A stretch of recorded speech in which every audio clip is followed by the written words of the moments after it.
Boa tarde a todos. Vocês me ouvem bem aí do fundo? É sempre motivo de grande alegria vir ao André Luiz, receber o convite para poder falar sobre o Evangelho de Jesus à luz da doutrina espírita. Nós reconhecemos a importância de todas as religiões, mas nessa atual encarnação, vamos dizer que é o guarda-chuva, o agasalho da doutrina espírita que nos protege, que nos ilumina. Segundo as palavras de Leon Denis, o Espiritismo é o futuro de todas as religiões, porque ele traz a essência de todas as verdades dos céus.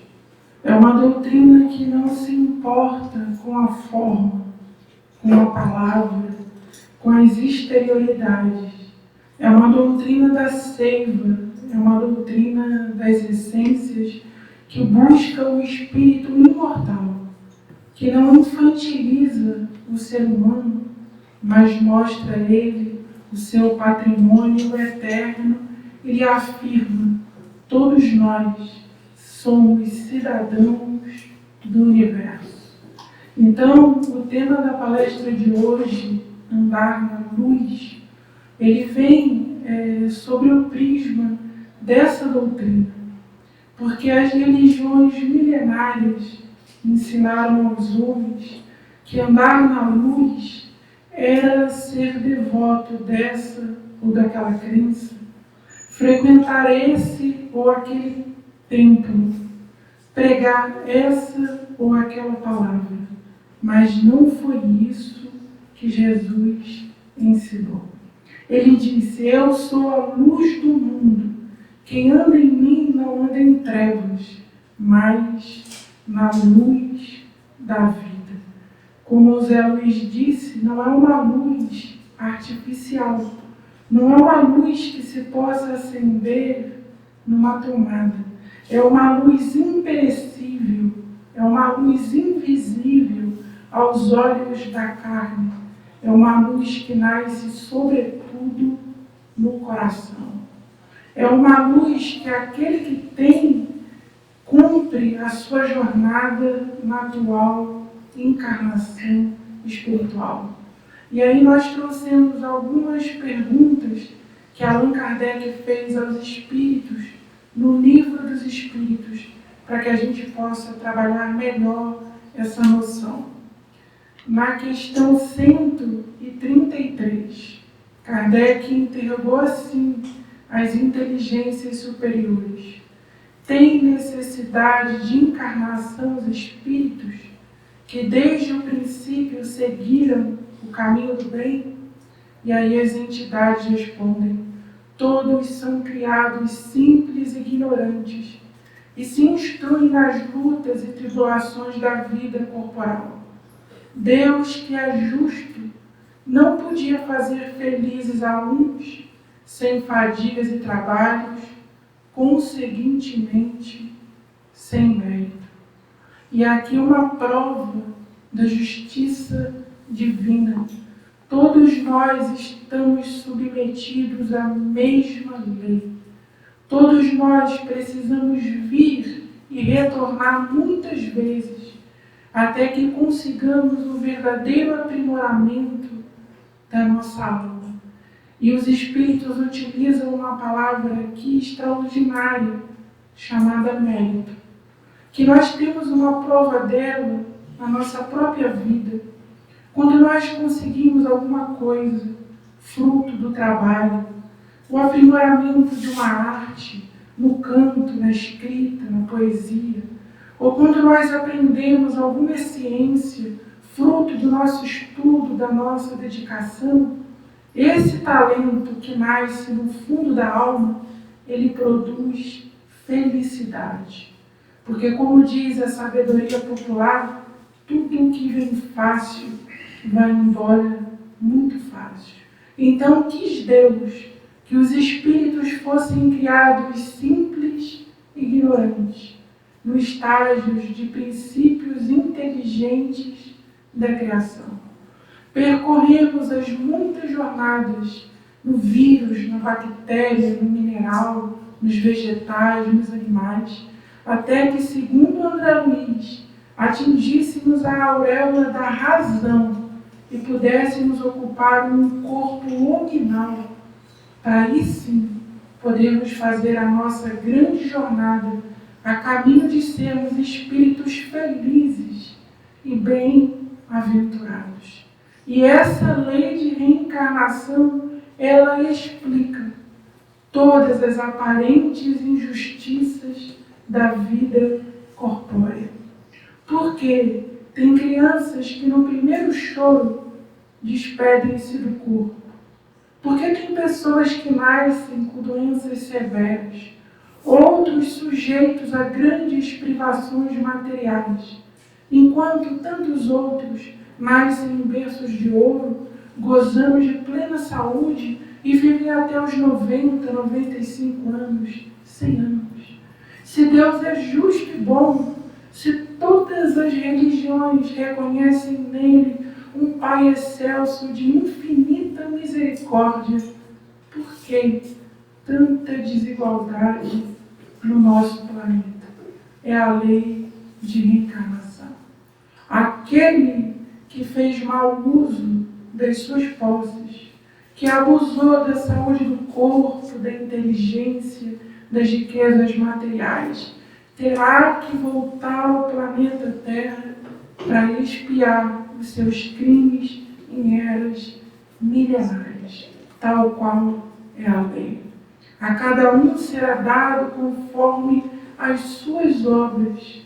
E se nós formos olhar esse estandarte maravilhoso, é bom que seja assim, porque mostra a providência de Deus que não pune os seus filhos, mas os educa para que eles se transformem em seres melhores. Andar na luz, sob essa consciência, fica muito mais fácil. O fardo verdadeiramente se torna leve e suave, como prometeu Jesus. E aí vem Kardec, no maior de todos os capítulos do Evangelho segundo o Espiritismo: bem-aventurados os aflitos, e diz que aquele que passa pelas provações da vida, olhando a vida futura, esse atravessa as tribulações com muito mais coragem, com muito mais fortaleza, com muito maior luz no coração.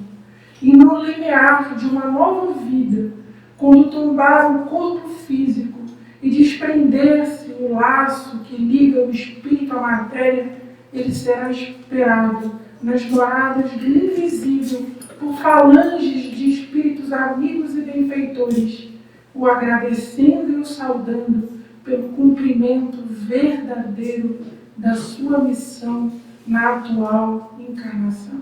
Sem o contato com a matéria, sem o mergulho na carne, é impossível acender a verdadeira luz. É por isso que todos nós estamos aqui, em um mundo de provas e expiações, que ainda predomina o mal, que ainda predomina a sanha pelo poder e pelo dinheiro, que os homens ameaçam uns aos outros com as armas, que os exércitos tiranizam as nações, que a fome campeia, que os estados não trabalham a serviço do povo, mas pelo interesse de uma pequena casta de interesses. Todavia, meus amigos, esse mundo vai regenerar, porque no leime desse planeta encontra-se um espírito augusto e misericordioso, que na Terra ficou conhecido pelo nome de Jesus Cristo. Ele é o divino governador do nosso planeta. E existe uma chave que está nas mãos dele e que nenhum homem pode controlar. É a chave do berço e do túmulo. Ninguém sabe quem está reencarnando agora. E ninguém sabe quem vai desencarnar neste momento. Da mesma forma que Deus renova os seres, Ele também renova os mundos. O Zé Luiz citou a figura do Chico. Quanto progresso um único homem foi capaz de espalhar na filosofia e na religião do planeta, porque os seus livros foram traduzidos para diversos idiomas e estão nas prateleiras de diversas nações. Então Deus tem poderes para melhorar a vida do orbe quando isso lhe aprouver. E aí na questão ainda 133, Kardec coloca o item A, desdobrando o pensamento. Ele pergunta assim: mas então, de que servem os espíritos terem seguido o caminho do bem, se isso não os isenta dos sofrimentos da vida corporal? E aí as entidades respondem: chegam mais depressa ao fim. Ademais, as aflições da vida são muitas vezes a consequência da imperfeição do espírito. Quanto menos imperfeições, tanto menos tormentos. Aquele que não é invejoso, nem ciumento, nem ambicioso, não sofrerá as torturas que se originam desses defeitos.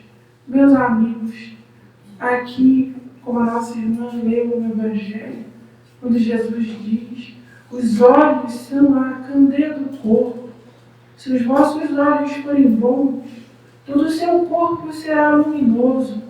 Mas se os seus olhos forem maus, que grandes trevas serão. A treva, ela também não nasce apenas fora. Ela nasce, sobretudo, no espírito de cada individualidade. Porque junto com a lei de reencarnação, Deus nos deu também o livre arbítrio. Então eles estão dizendo: olha, nós sofremos muito mais pelos panoramas das nossas emoções do que propriamente está acontecendo no mundo exterior. O ciúme, o ódio, a inveja, a cobiça, a raiva chicoteiam, mutilam a alma humana. E isso a medicina da Terra ainda não compreendeu absolutamente. Mas vai chegar um tempo quando o Espírito for revelado e as realidades espirituais não mais puderem ser negadas, os médicos saberão que as grandes chagas da humanidade, as nossas doenças que se manifestam no corpo físico, têm origem no ente eterno. Tem origem nas nossas ondas mentais, nos nossos pensamentos enfermiços. E o mundo colabora para agravar esse quadro clínico que se apresenta. Porque o poder temporal, ele ainda exerce grande fascínio na alma humana. A grande corrida ainda é a corrida pelo ouro. Nós ainda vemos o nosso semelhante como um adversário. Vivemos em constante duelo. Os nossos filhos, as nossas crianças são preparadas dentro dos lares e nas escolas para serem melhores, para serem superiores às outras. Mas essa não é a consciência do Evangelho. Quando a mãe de Tiago e João procura Jesus e diz assim: prepara um lugar especial para os meus filhos no teu reino, Jesus vira-se para ela e diz assim: aquele que quiser ser o maior, que torne-se o servidor de todos. E ele mesmo deu o verdadeiro exemplo. Porque ele não veio para ser servido, mas veio para servir. E aí vai escrever Paulo na sua carta aos Gálatas: em podendo-se fazer rei, Jesus tomou a aparência de um mendigo. e experimentou as maiores humilhações e uma morte e morte de cruz. Então, o mestre dos mestres, ele escolheu nascer em um berço de palha e se despedir nos braços de uma cruz.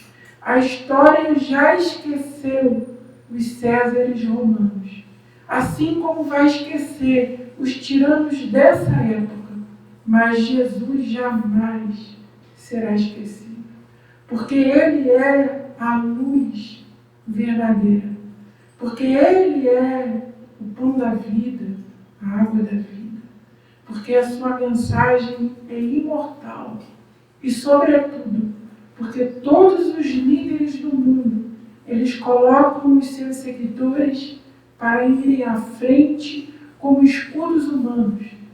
Quando Pedro disse, eu vou contigo, Jesus avisou a Pedro, não, você não tem condições de subir o Calvário comigo. Eu vou sozinho. E foi assim que ele caminhou.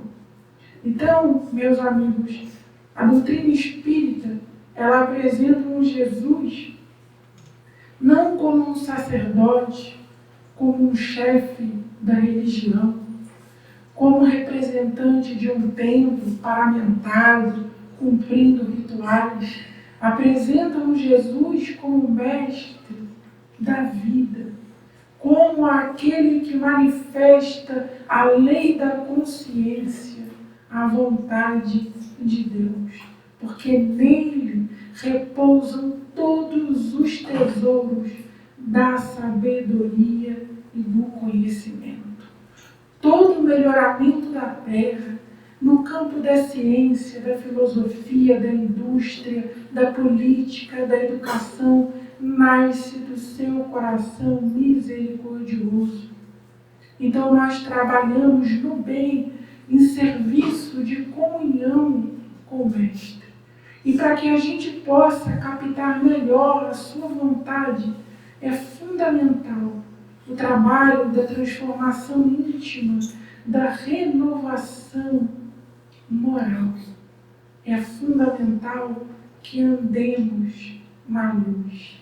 Que andemos na luz, no trânsito, nos hospitais, dentro de casa, no trabalho, nas escolas, educando as nossas crianças. É fundamental que os nossos pequeninos sejam educados à luz desse Evangelho, que sejam criados como espíritos imortais, que tem data para chegar e tem data para ir embora, porque a vida corpórea, ela é transitória. Nós passamos aqui pouco tempo, é como um relâmpago no céu. Eu olho para o espelho hoje e me vejo com uma aparência, depois eu olho em outro ano, eu percebo que eu envelheci, porque as células se desgastam. É o espírito que se renova. É o espírito que fica mais moço, mais belo, mais inteligente. É o espírito que adquire imortalidade. E em todos os tempos, imortalidade é amor. Por isso que Emmanuel vai dizer, o homem conhece muitas forças, a força eletromagnética, a força atômica, a força das hidrelétricas, mas a maior potência do universo é amor. É com essa energia que Deus equilibra os átomos do mundo e do universo infinito, acrescentando beleza à criação. Vejam só, para Deus não basta que funcione, tem que ser bom e belo. Veja o pássaro. Deus não se contentou que o pássaro apenas voasse. Ele deu a beleza, o colorido da plumagem e a delicadeza, a harmonia do canto. Então tem um critério de beleza na criação. Tem um critério de harmonia, de entrosamento das coisas. Porque assim quis nosso Criador. Aí a gente avança, trazendo uma passagem de Lázaro, no capítulo 5 do Evangelho segundo o Espiritismo, no seu item 23. Lázaro diz assim: vive o homem incessantemente em busca da felicidade, que também incessantemente ele foge, porque felicidade sem mescla não se encontra na terra. Em vez de procurar a paz do coração, única felicidade real neste mundo, ele se mostra ávido de tudo o que agitará e o turbará. E coisa singular, o homem cria para si tormentos que está em suas mãos evitar. Felicidade é uma coisa, prazer é outra. Prazer a gente alcança comendo uma boa comida, ouvindo uma boa música, se encontrando com os amigos, comemorando um casamento, um aniversário, uma formatura.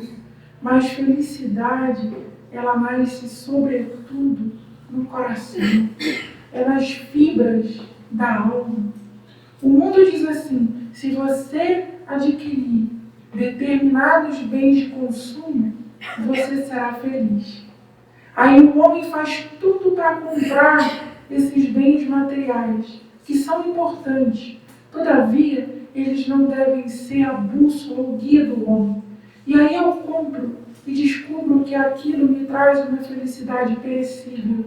E aí eu me esforço para comprar outras coisas e vivo a minha vida correndo atrás do vento.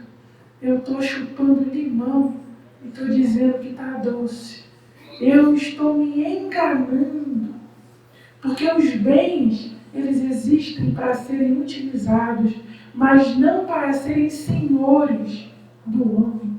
Então, correr atrás dessa felicidade é uma grande ilusão. Tanto que Jesus disse: o meu reino não é deste mundo. Então, neste mundo, uma felicidade absoluta não existe, mas nós podemos gozar de uma felicidade relativa se nós corrermos atrás das coisas que verdadeiramente importam. Buscai primeiro o reino de Deus e a sua justiça, e todas as coisas lhe serão acrescentadas. Porque, meus amigos, tristeza é uma coisa que dá no coração de todos nós. Todos nós experimentamos tristeza. É natural, faz parte desse mundo, de um fluido ainda tão pesado, de um mundo ainda tão marcado, de um mundo ainda com tantas ligações com o mundo espiritual inferior, de um mundo que uma doença invisível campeia, a obsessão. Mas infelicidade, não. Infelicidade, não. A gente pode passar pelas tristezas sem ser infeliz. Porque se nós temos o Evangelho no coração, que as Escrituras dizem que é mais penetrante do que qualquer espada de 2 gumes, esse Evangelho nos dá uma certeza eterna. E aí a gente entende porque Paulo escreveu aos Romanos: nem a privação, nem as dores, nem a nudez, nem a aflição, nem a espada podem me separar do amor de Deus manifestado em Cristo Jesus. Ainda no corpo de carne, nós começamos a contemplar outras esferas, esperanças novas. As forças do mundo vindouro nos visitam. Nós estamos no mundo de provas e expiações, mas sentimos as energias de uma era nova, de um mundo renovado, de um mundo que será ocupado pelos mansos e pelos pacíficos, pelos brandos de coração, por aqueles que têm sede e fome de justiça, porque porque não estão saciados pelas coisas do mundo, porque o seu Deus não é Mamon, porque o seu Deus não é o dinheiro, mas é o Pai que está nos céus. Então aqui a gente avança. Eu trouxe um pequeno trecho da última estrofe de um poema ditado por Castro Alves, grande poeta baiano, na obra Parnaso de Além-Túmulo, de Francisco Cândido Xavier. E ele endereça uma mensagem chamada Ante os Tempos Novos. Ele diz assim: companheiros do Evangelho, que o vosso amor vibre puro, edificando o futuro, nas leis excelsas do Pai. Eis que o Cristo nos conclama, sob o fulgor do cruzeiro, repetindo ao mundo inteiro: espíritas, educai. Nós estamos sobre a constelação da cruz, sobre a constelação do Cruzeiro do Sul. O Brasil é o coração do mundo e a pátria do Evangelho. E nós não temos dúvidas disso. A outras nações, Deus deu a missão do progresso, na indústria, na tecnologia, mas ao Brasil Deus deu a missão do coração, a missão do sentimento, da renovação das esferas íntimas de cada um. Porque sem o coração a ciência mata, constrói armas de fogo para aniquilar os seus irmãos, espalhando o arquétipo de Caim sobre a terra. É um fratricídio que nós não aguentamos mais. Sem o coração a política corrompe. Sem o coração as empresas, a indústria pensam tão somente no lucro, ignorando a sociedade, ignorando os pobres, ignorando aqueles a quem Jesus multiplicou os pães e os peixes. Então é essa nação que a doutrina espírita se espalhou como nenhuma outra. A França não compreendeu Allan Kardec. A Europa não compreendeu a doutrina nascente do século XIX. Coube ao nosso país, a nossa gente, o nosso povo miscigenado, é o encontro de muitas etnias, de muitas crenças, a renovação do planeta Terra pelo coração. É aqui que a mensagem do Consolador prometido está espalhada, do Amazonas a Porto Alegre. É aqui que nós encontramos centros espíritas em todas as cidades. É aqui que nasceu Francisco Cândido Xavier, Divaldo Pereira Franco, Eurípides Barçanufo, Dr. Adolfo Bezerra de Menezes, Bittencourt Sampaio e tantos outros trabalhadores anônimos da Boa Nova. Foi aqui que nasceu Humberto de Campos, que através do Chico editou obras extraordinárias. Meus amigos, a nossa missão é muito grande, tanto sob o ponto de vista individual, como sob o ponto de vista coletivo. Espíritas, educai, para que essa doutrina, na sua essência, na sua pureza, um dia possa estar no parlamento brasileiro, possa estar na Academia Brasileira de Letras, nas nossas escolas, ensinando as nossas crianças na nossa essência, mostrando o verdadeiro patrimônio do homem, a imortalidade da alma, a lei de reencarnação, a lei de causa e efeito, a harmonia entre as vidas sucessivas e a misericórdia de um Pai amoroso e bom, e dizendo: na casa do meu Pai há muitas moradas.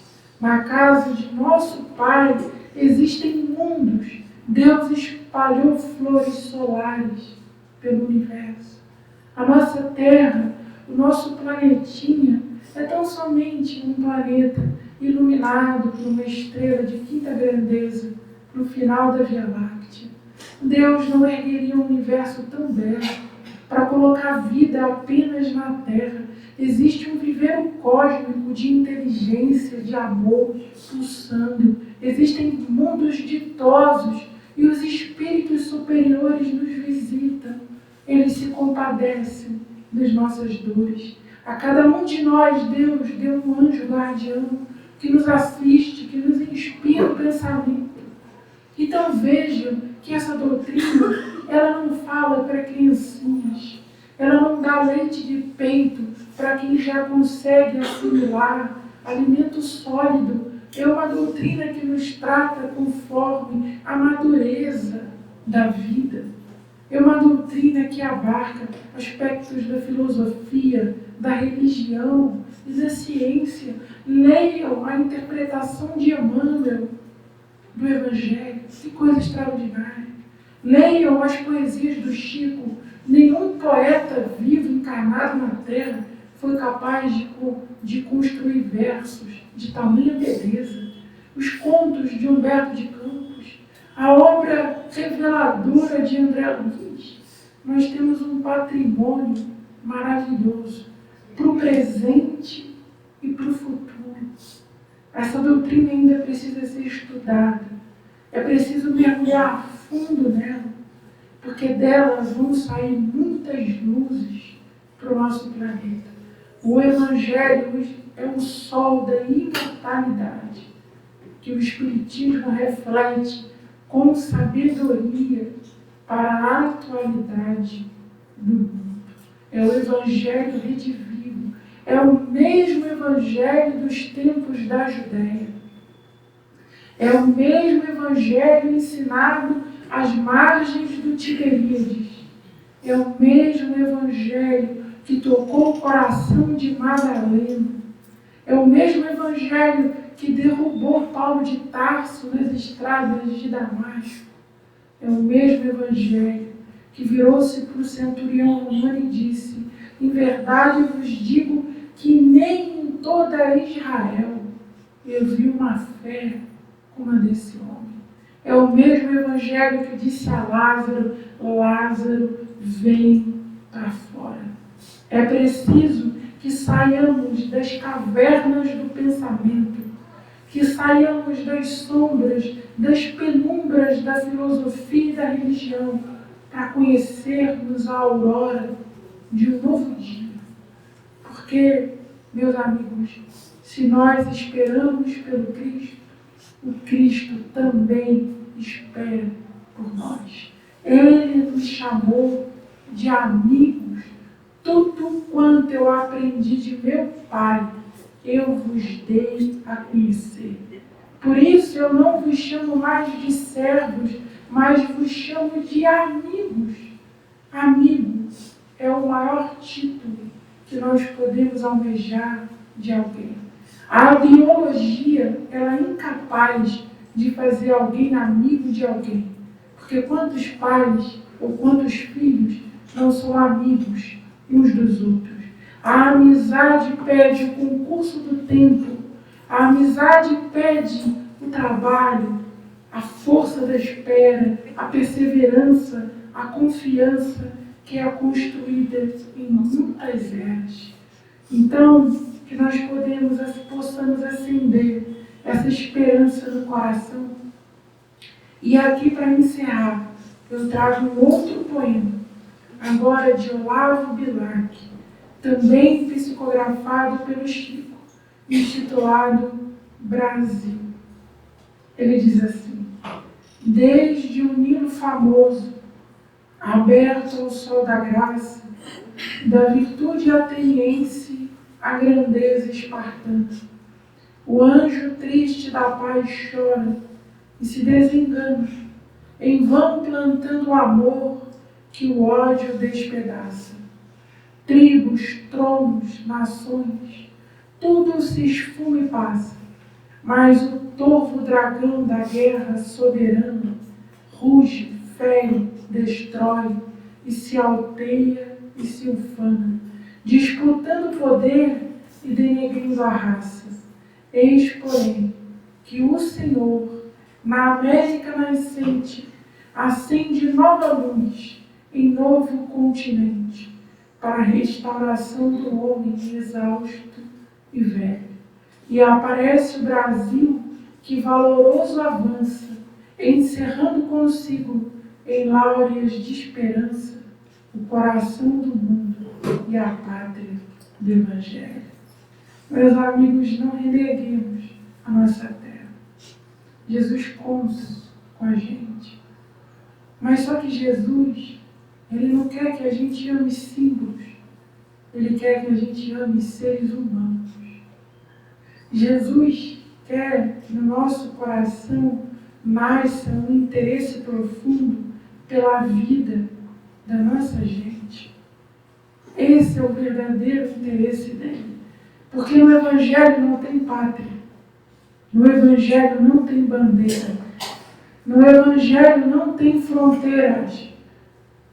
Porque Cristo é tudo em todos. Ele é a luz verdadeira que, vindo ao mundo, ilumina todo homem, como escreveu João. Então é para todo mundo, sem separação. Ele quer que a bandeira da caridade se espalhe pelo nosso país. Que nós tenhamos interesse pelos que sofrem. Que nós tenhamos interesse por aqueles que foram esquecidos, por aqueles que são atingidos pela chaga da fome, do analfabetismo, das doenças que já têm tratamento, todavia não podem se tratar porque a medicina atende o poder financeiro. Então Jesus quer que a gente olhe para os nossos irmãos com um olhar de caridade. E olhe o que ele diz no Evangelho: todas as vezes que vocês deram a um desses pequeninos, todas as vezes que eu tive sede, vocês me deram de beber. Quando eu tive fome, vocês me deram de comer. Quando eu tive frio, vocês me agasalharam. E quando eu estive preso, vocês me visitaram. Ou seja, ele não quer para ele. Ele quer para os irmãos dele. Ele quer para a humanidade. Porque o grande brasão do fora da caridade não há salvação é: aqueles que sabem mais, ensinem os que sabem menos. Aqueles que têm mais, ajudem os que têm menos.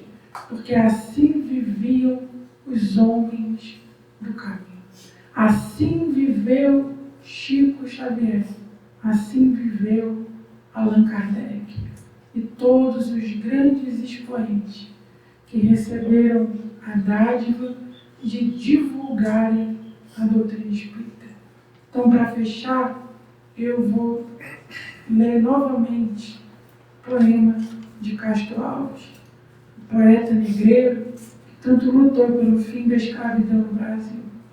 Ante os tempos novos, companheiros do Evangelho, que o vosso amor vibre puro, edificando o futuro, nas leis excelsas do Pai. Eis que o Cristo nos conclama, sob o fulgor do cruzeiro, a mesma cruz, repetindo ao mundo inteiro: espíritas, educar. Muito obrigado, meus amigos, meus irmãos, pela caridade da paciência de ter nos ouvido por esse tempo. Muito obrigada.